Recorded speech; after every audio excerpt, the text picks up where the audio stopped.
di bawah dimensi mengikut Kristus bisa ditolak oleh Tuhan.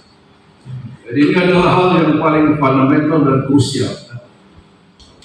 Jadi kita bisa menarik kesimpulan bahwa mimpi Yakub itu adalah sebenarnya peristiwa Natal, di mana tangga Allah adalah Yesus sendiri. Hear your people sing to the King of Kings. Maka bermimpilah ia, di bumi ada didirikan sebuah tangga yang ujungnya sampai di langit, dan tampaklah malaikat-malaikat Allah turun naik di tangga itu. Lalu kata Yesus kepadanya, ini kepada Natanael, "Aku berkata kepadamu, sesungguhnya engkau akan melihat langit terbuka dan malaikat-malaikat Allah turun naik kepada Anak Manusia." Saudara yang saya kasih, Yakub mendapat mimpi dari Tuhan pada waktu dia pergi ke Haran, ya. Dan di tempat yang kemudian diberi nama Betel atau rumah Allah, dia mendapat mimpi ada tangga yang berdirikan dari bumi sampai menembus langit. Dan Tuhan ada di bumi, kalau menurut terjemahan LAI, Lembaga Alkitab Indonesia. Dalam English Standard Version, Tuhan ada di puncak tangga di surga. Yang saya mau tekankan, ada aktor-aktor yang ada dalam kejadian itu, yaitu Tuhan di surga, malaikat-malaikat Tuhan yang turun naik di tangga itu, dan ada Yakub yang tidur di atas tangga. Kejadian ini kemudian ternyata sama persis dengan peristiwa Natal yang pertama, di mana Yesus itu dilahirkan di kandang di Betlehem. Bagaimana langit dipenuhi oleh malaikat yang turun naik sambil memuji-muji Tuhan. Allah Bapa ada di surga, dan di bumi di Betlehem ada Maria, ada Yusuf, ada gembala-gembala di Efrata yang kemudian datang menyembah Yesus. Ada bayi yang bernama Yesus Kristus. Jadi kita bisa menarik kesimpulan bahwa mimpi Yakub itu adalah sebenarnya peristiwa Natal, di mana tangga Allah adalah Yesus sendiri.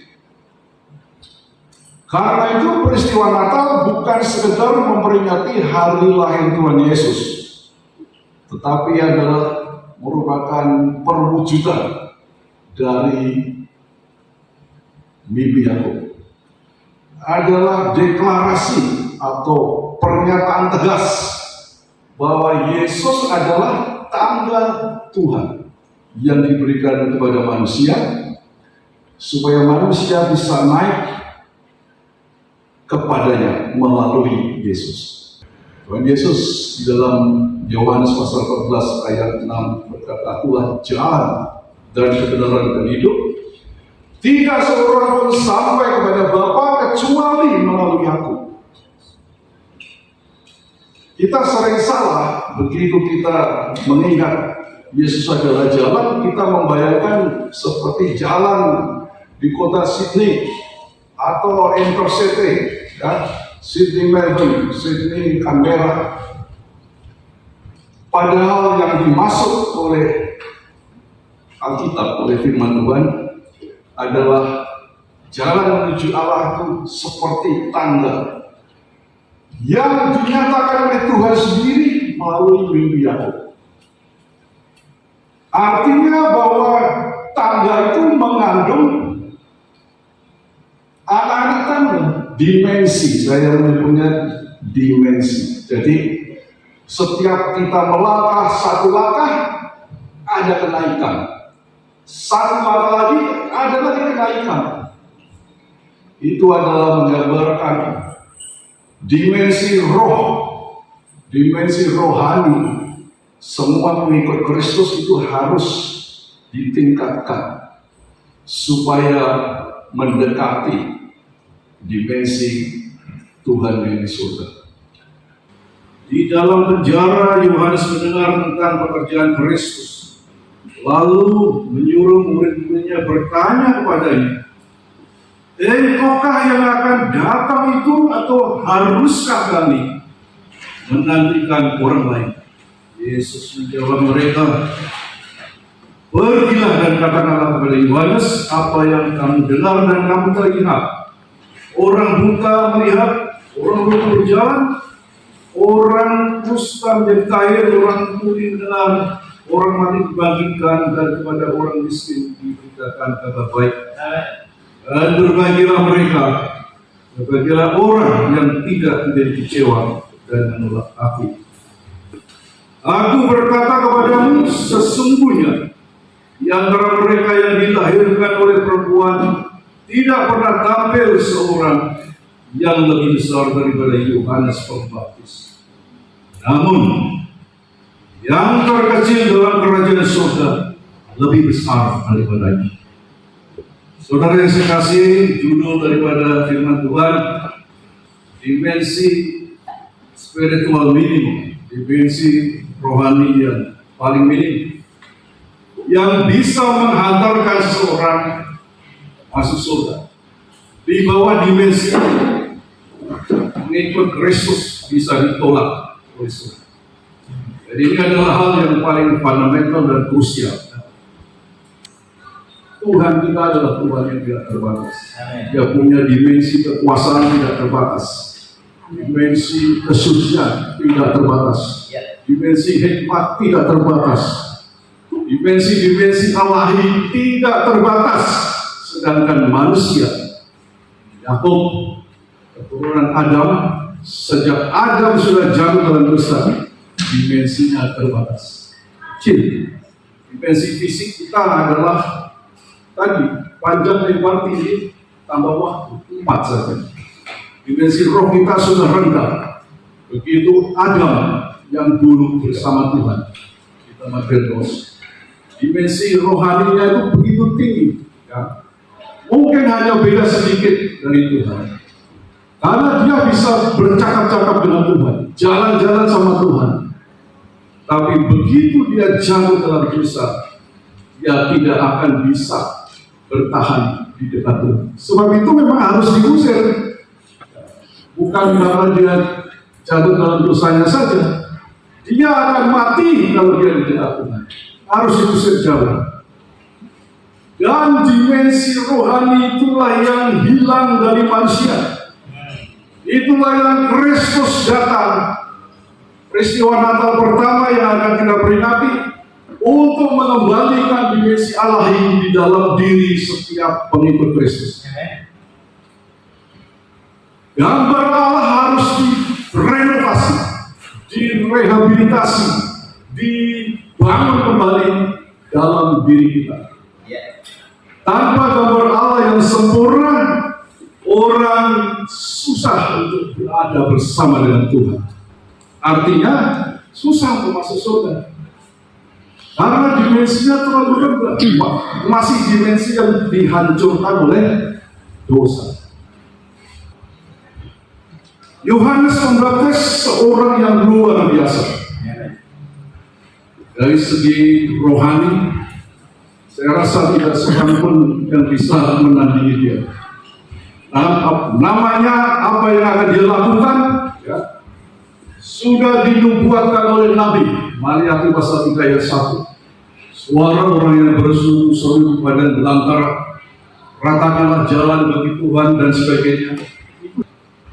Yohanes adalah orang pertama yang memperkenalkan baptisan air sebagai tanda pertobatan, tanda pengampunan dosa.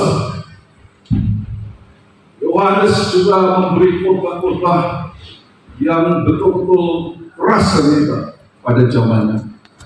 Sebab itu bertobatlah kamu, kerajaan surga sudah dekat. Karena barang siapa tidak menghasilkan buah, dia akan ditebang dan dilempar ke dalam api. Itu Yohanes Pembaptis.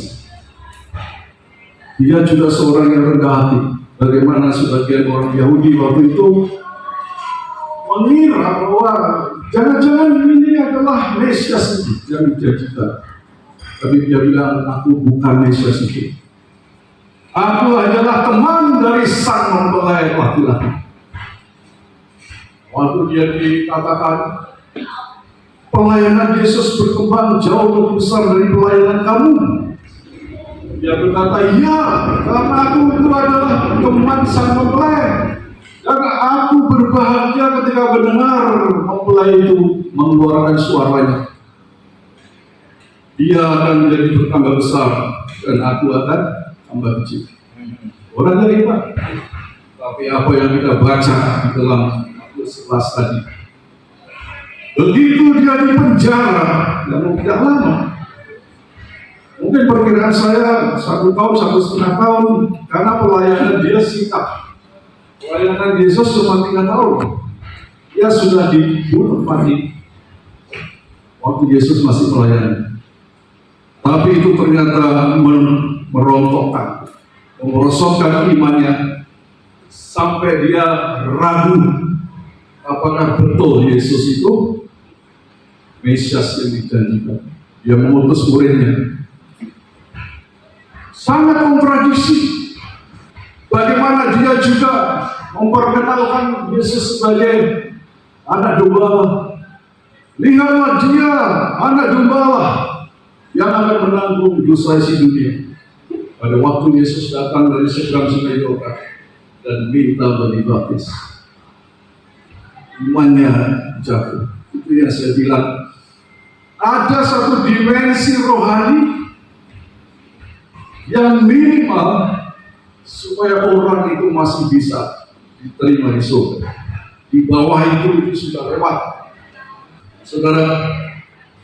Jadi ada satu dimensi minimum, yaitu dimensi rohani Yohanes Pembaptis ketika dalam penjara.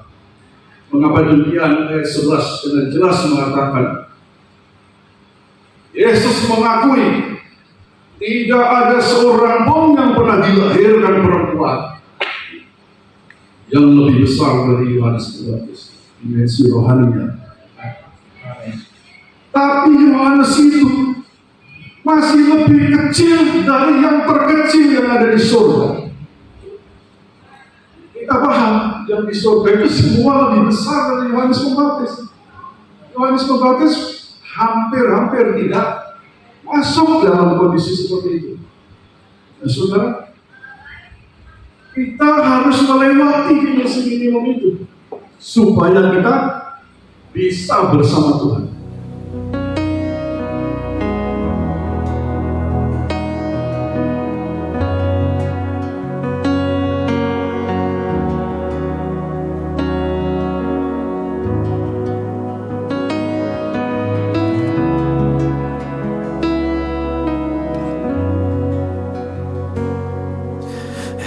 Within a manger, the Son of God arrived, the one who would be called Emmanuel. The promise was delivered unto a virgin bride, the one who would be called Emmanuel. Your name is the highest, your name is the greatest, your name stands above them all. All thrones and dominions, all powers and positions, your name stands above them all. And the angels cry,